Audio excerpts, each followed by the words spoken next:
Well, welcome back to the Critics Corner. I'm Andrew Branca with the Waxahachie Sun, and I'm here with my friend, colleague, and fellow movie aficionado, Mr. David Dunn with Southlake Style Magazine. We have an exciting review for you today.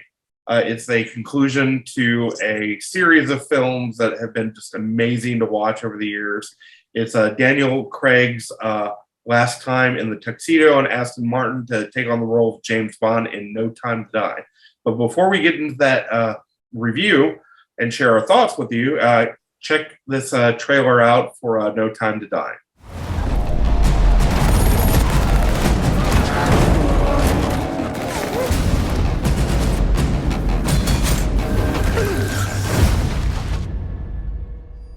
The past isn't dead.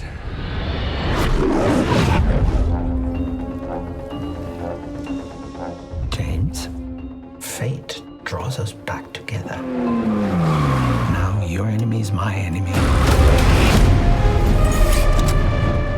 His name is Safin. And what does he want? Revenge. Me. When her secret finds its way out, it'll be the death of you. You can imagine why I've come back to play. There's a young lady in Santiago I want you to meet. You're late. When you're ready. Salute. I met your new 00. She's a disarming young woman. I get why you shot him. Yeah, well, everyone tries at least once.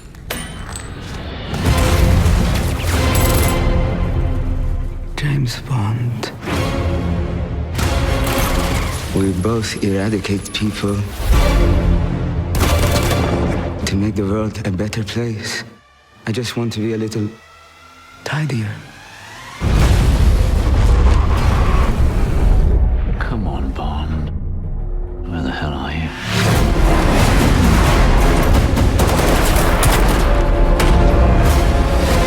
You ever flown one of these? Nope.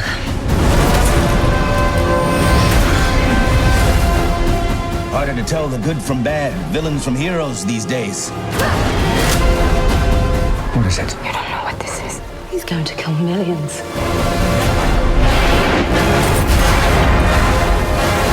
If we don't do this, there will be nothing left to save.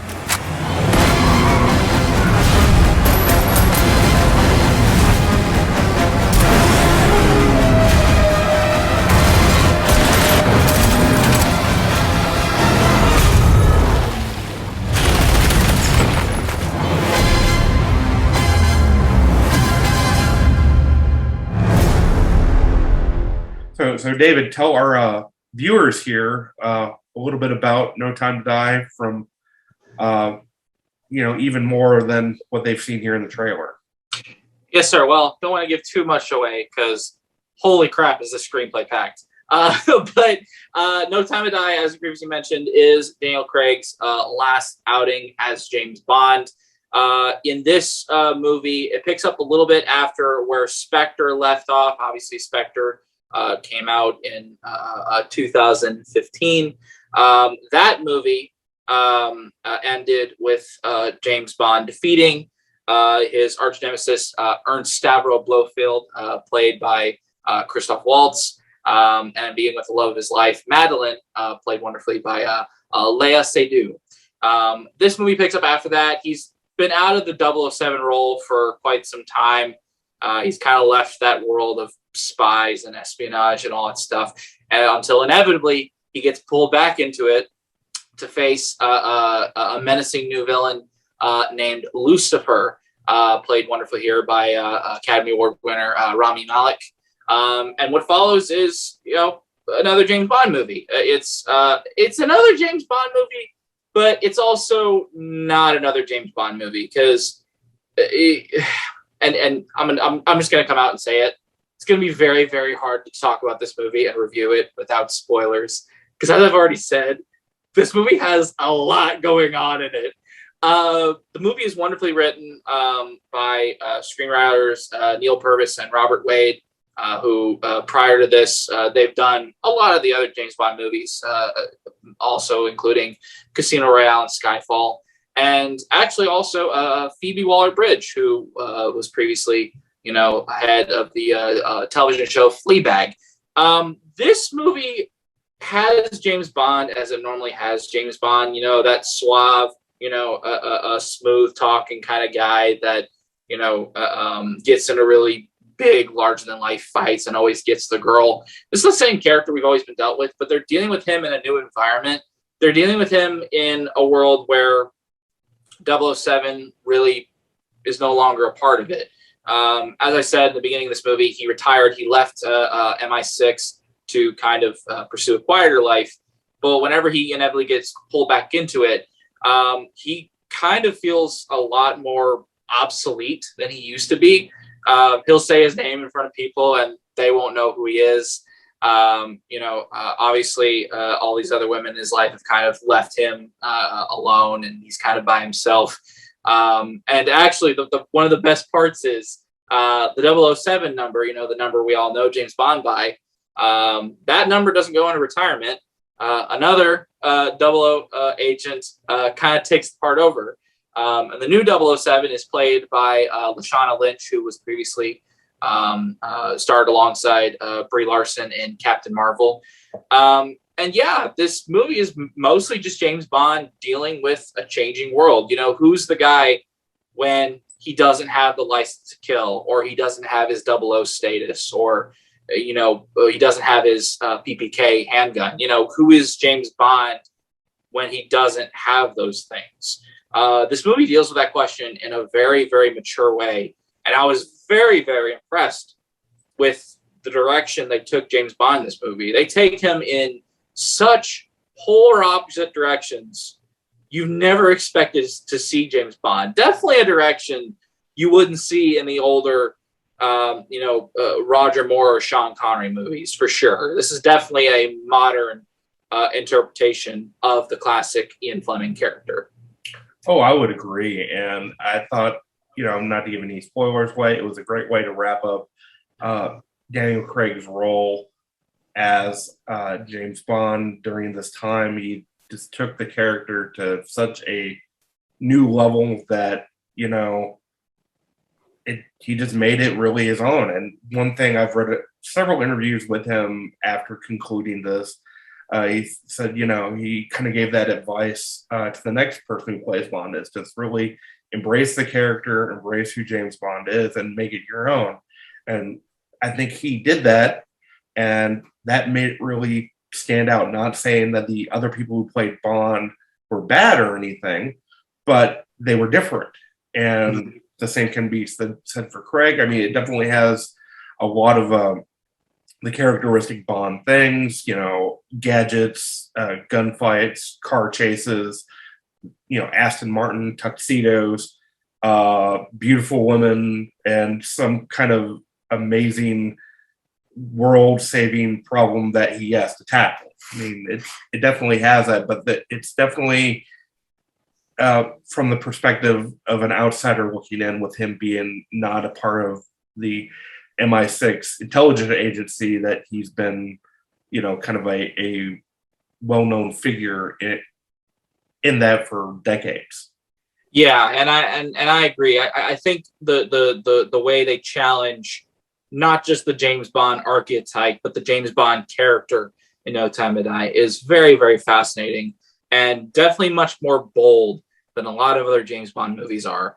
I totally agree with your description of Daniel Craig. The thing that I love so much about his movies in particular, all the movies in one way or another deal with the fantasy of James Bond, the guy who, goes in, displays his toxic masculinity, always gets the girl, and, kept beating up bad guys and all this stuff.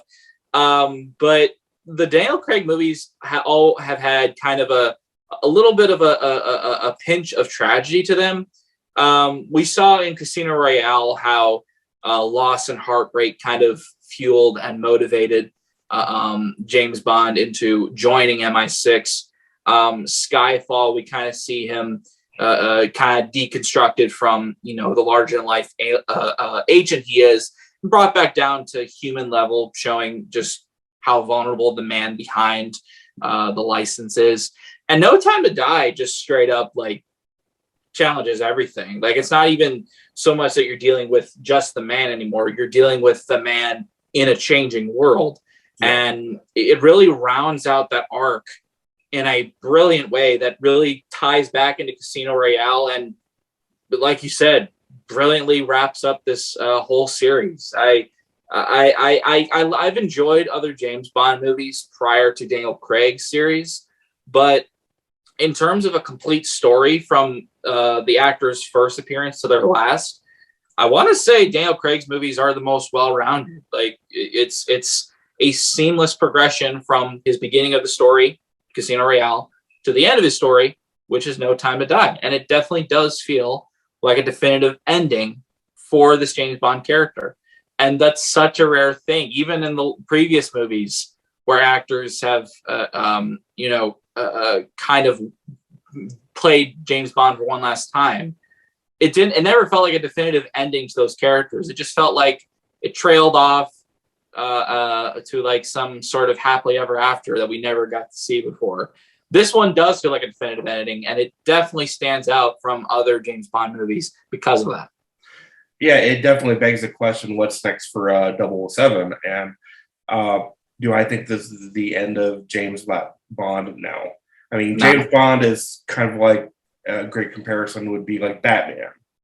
You have multiple people who've played Batman over the years, from Adam West to Christian Bale to, just any actor in between. And they've all done a unique job in bringing some different aspect of that character to life. And I think that will continue on with whoever is selected for, to take on the role as 007 to fill that tuxedo, so to speak. Yeah. It was, one of the really side characters I liked throughout this movie was Jeffrey Wright's character as Felix. I really liked him. I liked the relationship that Felix and James Bond had together throughout the movie. It was definitely kind of one of rivalry to a degree, a little bit of West versus or Britain versus the U.S. kind of a rivalry there, and it was good. And there like you said, a lot of the other James Bond films, there wasn't really a conclusion to that person's time as that character. It was just like, oh well, this is my last movie, I'm going to go ahead and do it, and just I'm done. Yeah. But you definitely felt like you got more of a wrapped up kind of an ending with this, and I was very happy about that.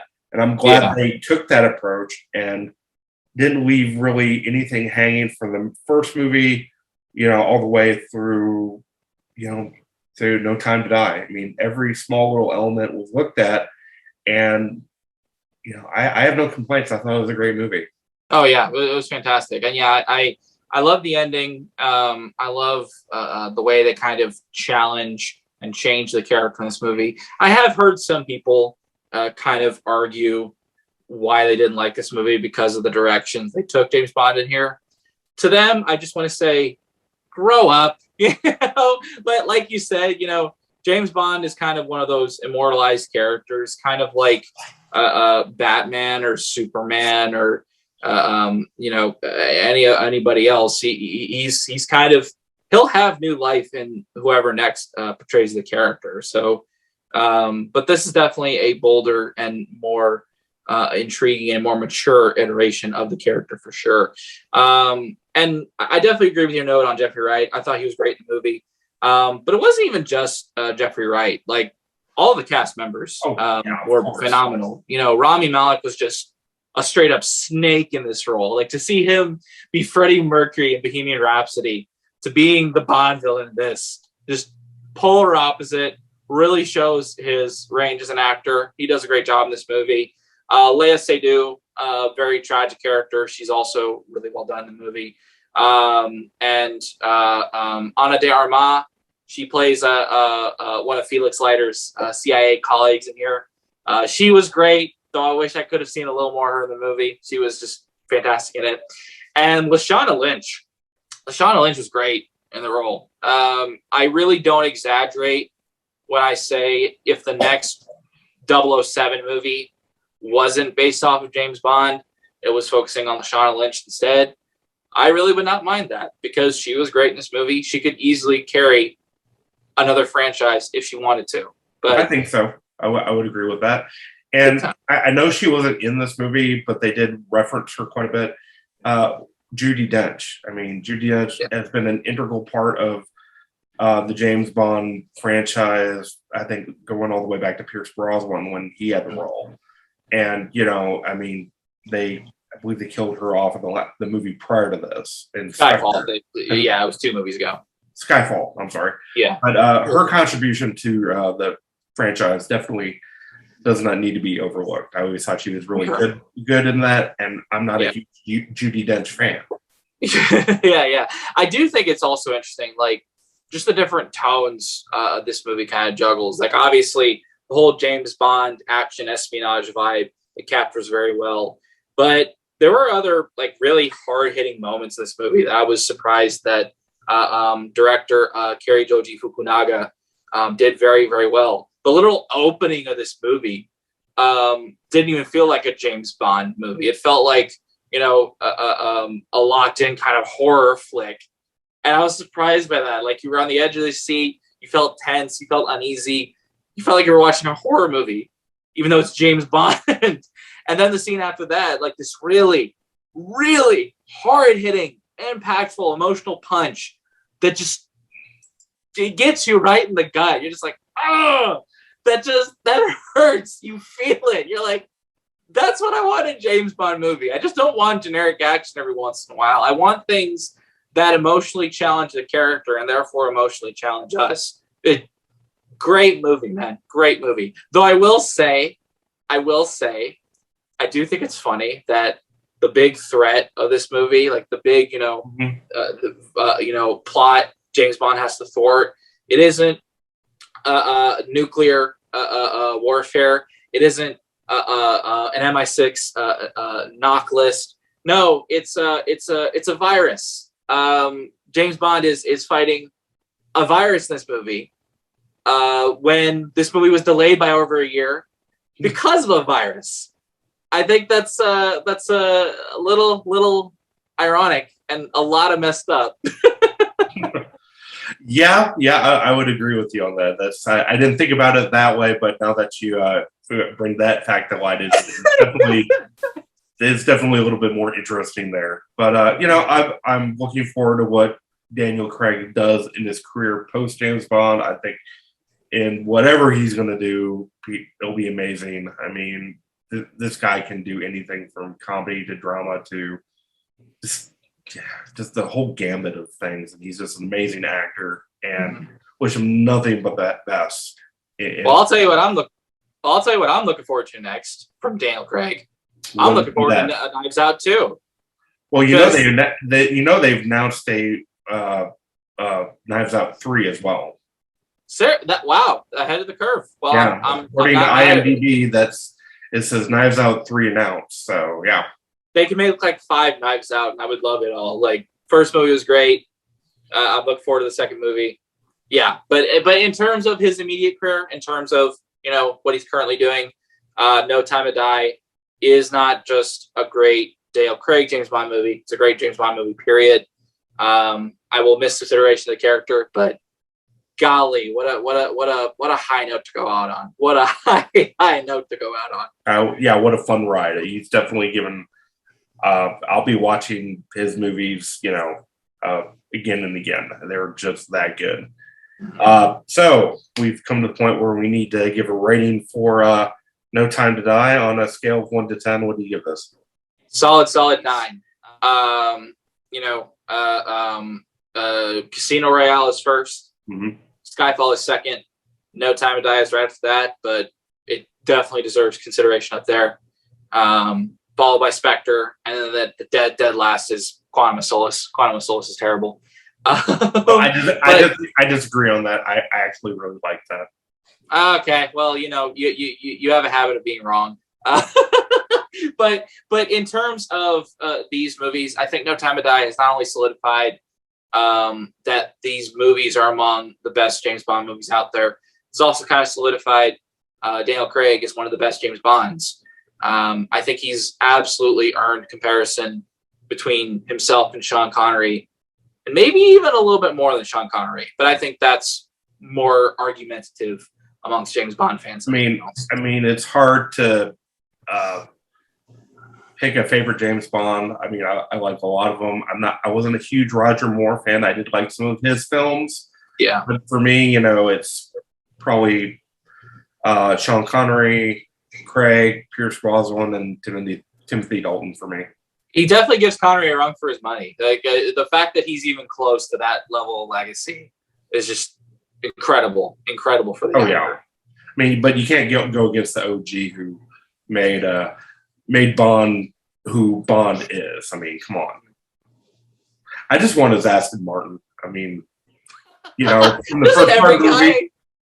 I think regardless of whether or not you agree with the toxic masculinity aspect, everyone wants that Aston Martin. Like that's a given. I mean, he had Gatling guns in the headlights. I mean, that's awesome. What a way to get out of traffic, Yeah, Jamie, you're right. No joke there. Okay. My rating for this, I would say 9.5. Yeah. I really liked it.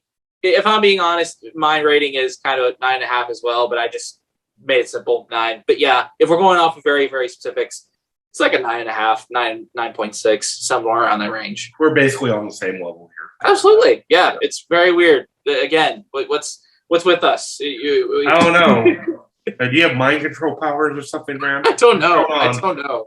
I'm weird. I'm very weirded out by how often we're agreeing on like the exact same score. Yeah, I'm kind of scared. So, well, I think that's going to do it for this week's edition of the Critics Corner. So, if you have any thoughts, suggestions, or just want to talk movies, give us a comment on Facebook and or send us an email and let us know. So we'd be glad to hear from you. So we'll see you back next week here in the corner, and take care. See you guys later. Ba-dum, ba-dum, ba-dum.